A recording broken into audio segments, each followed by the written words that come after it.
this video, we'll be trying to Cardo. Yan na. Puyo ha. Puyo. Puyo ba? Good. In this video, we'll be talking about proper betta keeping, and I think this is the easiest and cheapest way to keep a betta fish without compromising their health. Maybe you are here because you are curious about betta fish and you want to do some little research before buying one, or probably you already have one but you are struggling keeping it healthy. So we will try to discuss that in this video. And after this video, you'll be keeping bettas like a pro. Yeah. Oh my god! Wow! But before we will continue, don't forget to subscribe, hit the like button and notification bell, and comment down below what do you want to see in our next video. Don't worry guys, all your comments and suggestions are noted. But I think this is a very basic and very important topic that I think we should discuss first before all the stuff like betta breeding or betta grooming. That's why I decided to make this video first. Cardo, sama na. This is Cardo's den. So let's go.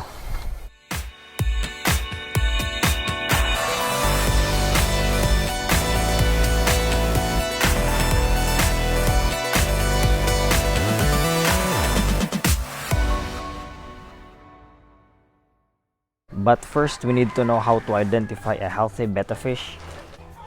A betta fish will always swim around regardless of the size of the tank, be it a 1.5 liter tank or 2 liters or even 10 gallons, or regardless of the size.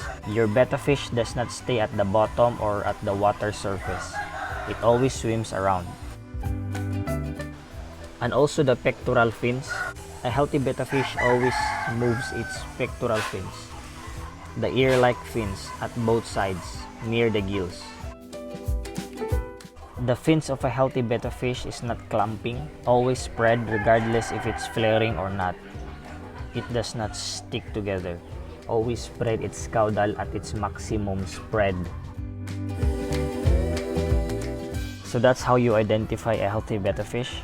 So if your betta fish is not executing all of those things, probably there must be something wrong with your betta fish. So proper betta keeping number 1, the jar or tank.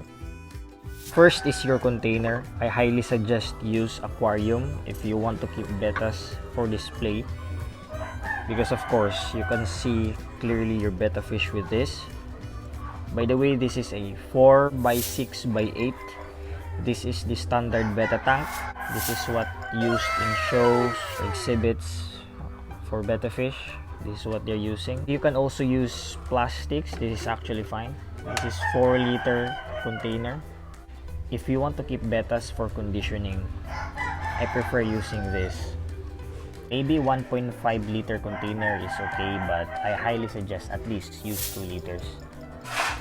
And I discourage you using the 1-liter bottles below. That is too small for them, because you have to cut the neck and 2 to 3 inches allowance, so you will be left with maybe 1 liter or 1.2 liters of water. So that is enough for your betta fish. At least the key is the bigger the container, the better. But too big is not necessary. Okay, this is actually enough. 4 liters is enough.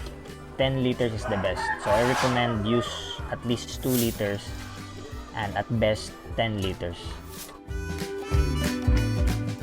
Number 2 is the water condition. As long as it is crystal clear, as you can see, like this one, and it has no smell like your water stinks, or your water is foggy, your betta fish will be fine. Water change is optional.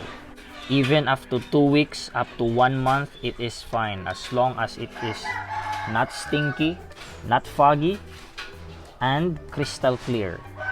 Even it has so many debris at the bottom, it is fine. But ideally, change the water at least once a week. I recommend once a week because you don't really have to change it from time to time. That will also make your fish stressed. So how do you set up the water before putting your betta fish? Let me show you.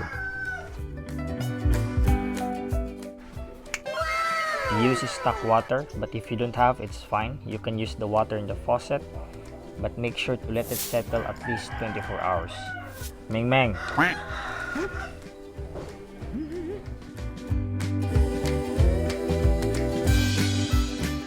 Second is talisay leaf. Be sure to use a dried talisay leaf like the crispy one. Yeah. So do not put this entirely into that. Just get a... So use this one. Just a strip of it. And lastly, rock salt. If you don't have rock salt, then you can use the salt that you can buy at the sari-sari stores. That's fine as long as it is not processed or the iodized one.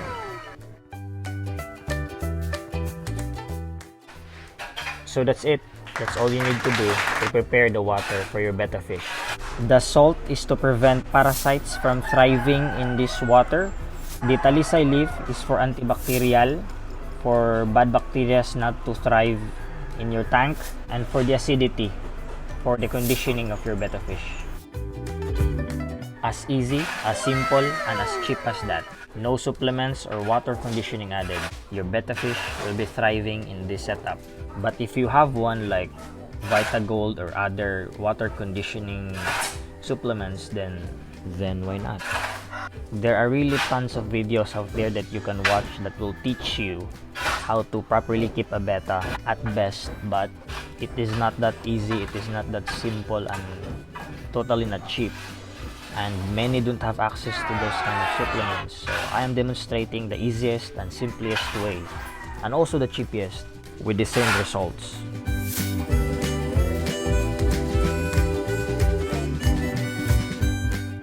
And lastly, live food. But before we continue, shout out to you guys.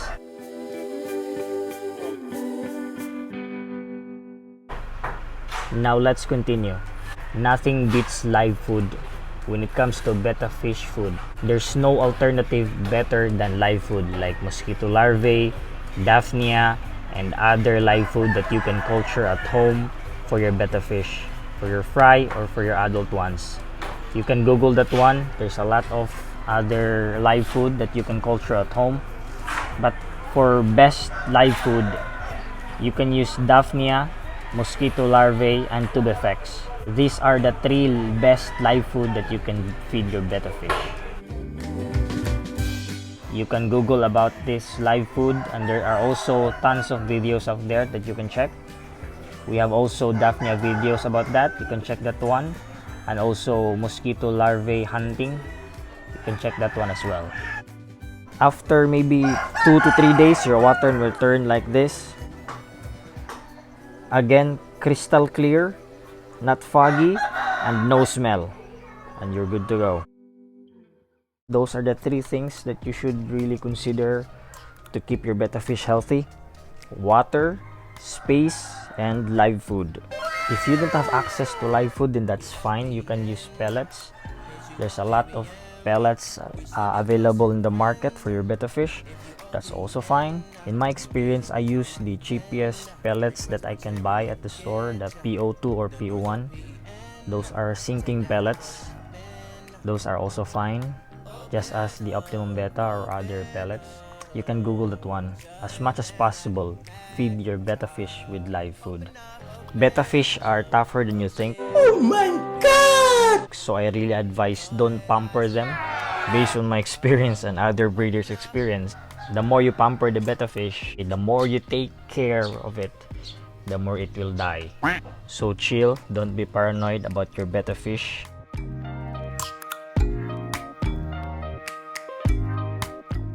So that's it. Thank you so much for watching. Now you can keep a betta fish like a pro.